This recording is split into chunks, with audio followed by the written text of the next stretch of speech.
Okay, now I know you're waiting for music, but there's one other thing I would like for you to enjoy before the music begins, and that is Scott Hackleman, extraordinary musician and extraordinary instrument maker.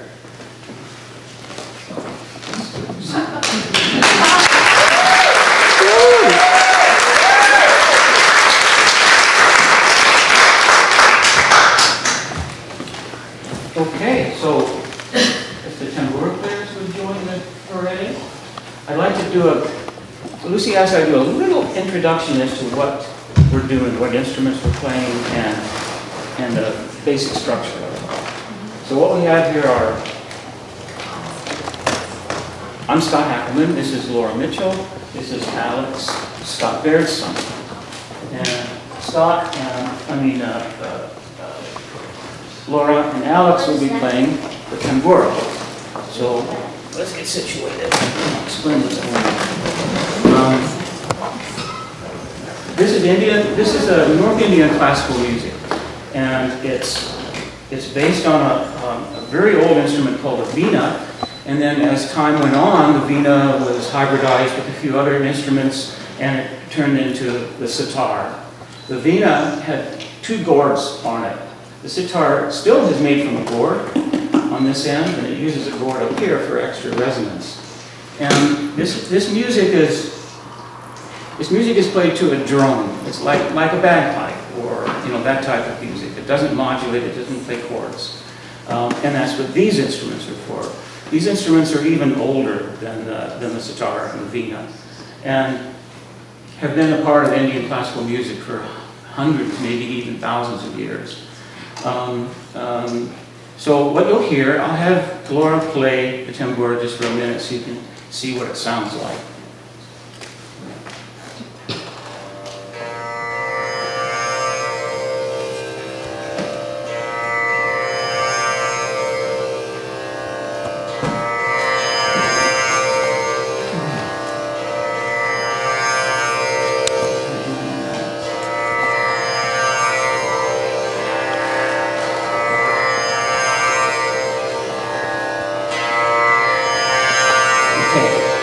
So now the hardest part of playing the tambura is staying awake.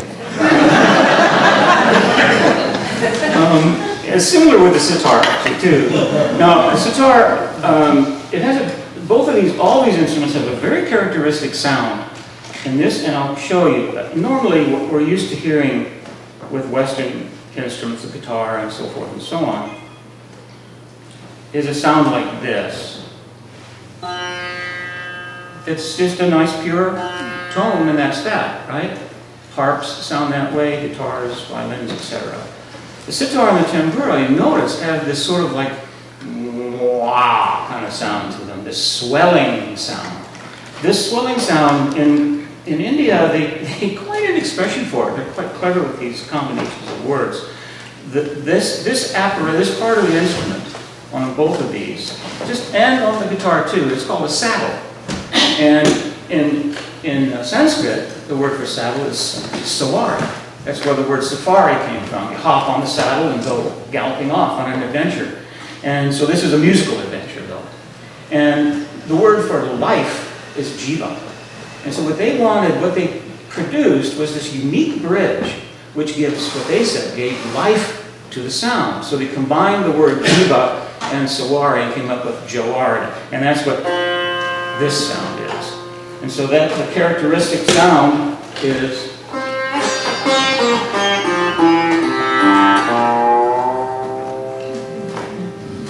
and it just goes and goes. That's jawari. This is the bridge that gives life to the sound. Now, what we're going to start with this evening is just a little straight North Indian classical, sort of light classical. This music is not composed, it's not written down. It's basically like jazz. It's a structured improvisation. What you're given is a bunch of rules to follow. And then you extrapolate those rules and produce music according to those rules.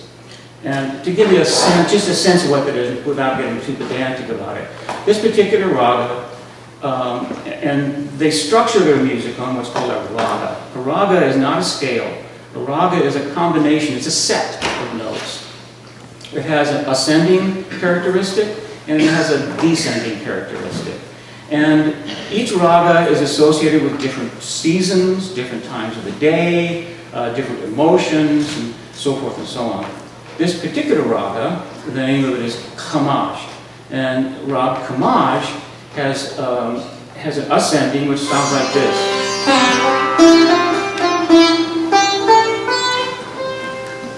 So you see it uses, it skips this note, and it uses a natural seventh on the ascend. This is the ascending part. The descending part is, it uses a flatted seventh on the descending. And it uses this note on the descending.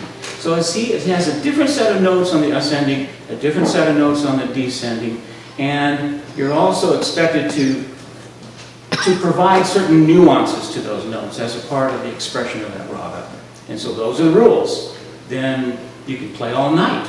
I'm not going to play all night, but you could. And in fact, traditionally, that's a lot of times what they'll do. A traditional concert will start with a early evening raga, like Kamaj, and they'll keep playing right on through until the early morning raga. So talk about trying to stay awake.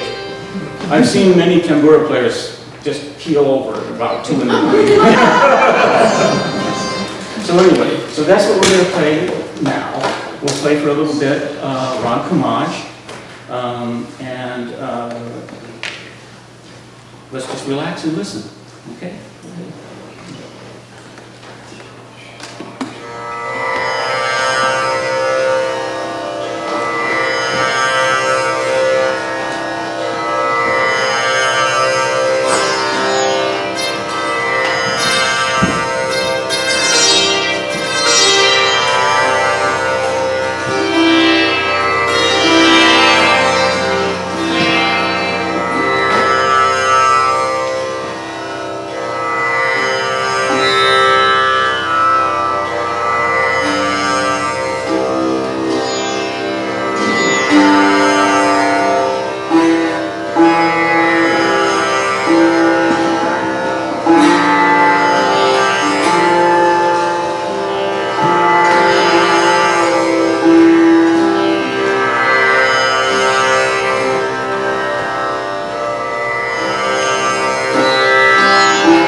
So now there's going to be some east meets west, or west meets east. I guess it depends on whether you're looking from there or looking from here.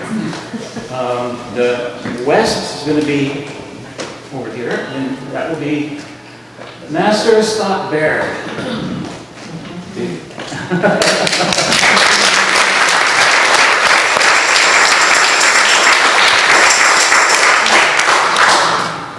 And what we have is sort of an unusual kind of thing. The Beatles kind of experimented a little bit with the East meets West things on a few of their pieces. Particularly George Harrison, because he was studying sitar with Robert Shankar. And so there's one little piece that, since it is pretty traditional, Indian sounding, but yet with Western instruments and with the lyrics, which is, there's Indian music, there's certain music in Indian music that uses lyrics too. It's usually devotional songs. In this particular case, this song is called Tomorrow Never Knows, which is a kind of a malaprop that Ringo Starr came up with for out of no reason. But the interesting thing of it is that the first line of this song is actually taken from a translation of the Tibetan Book of the Living and the Dead, otherwise known as Tibetan Book of the Dead, but it's actually Living and Dead. John Lennon was so taken with this verse that he decided, hey, let's do this song. So they all got together and they did this Indian kind of sounding thing. Ours will be a little more tame than the Beatles version. It's a little too psychedelic for my taste. But the lyrics are quite interesting and thought-provoking. So we'll start with that one. And then a song which actually wasn't meant for sitar at all, but which is done to a modal bass. It doesn't modulate. And this was Cat Stevens' Peace Train. And which is a little trickier for sitar because it really wasn't meant to be played on sitar. But we'll give it a shot. So, do you need to mess with the mic on Scott or anything? I'll just do it as we go. Okay. Okay. So, Doris.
is not shining,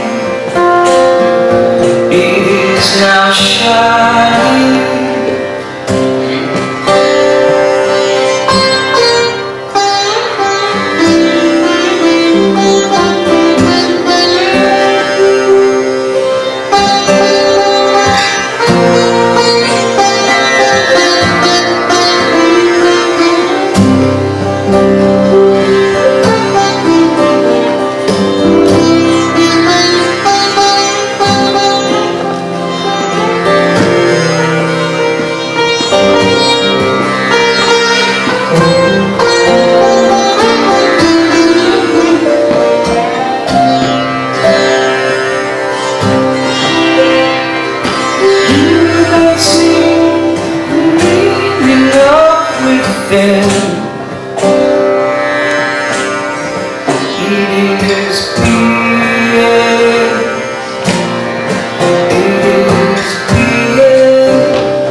I met Scotty down at his place.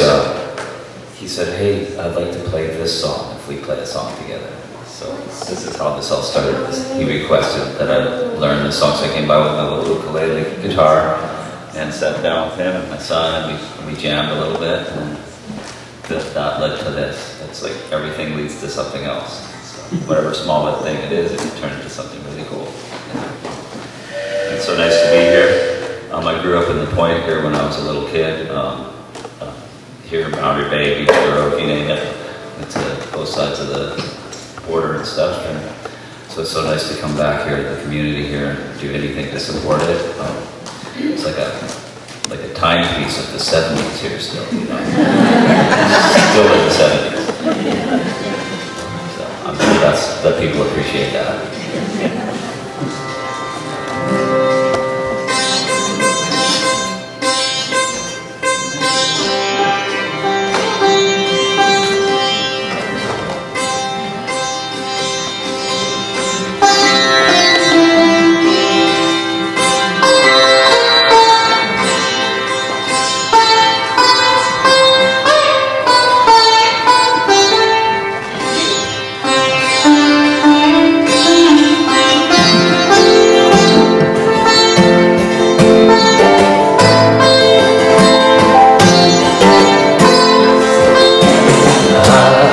Smiling, thinking about the good things to come, and I believe it come. Something good has come. I've been smiling, thinking about the good that's come, and I believe it could be. Someday it's all come. 'Cause out on the edge of darkness, peace train, take this country, take me home again.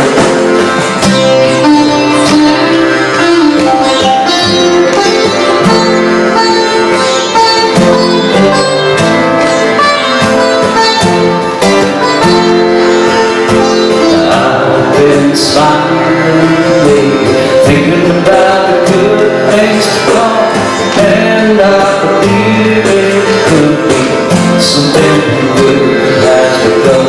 Be straight.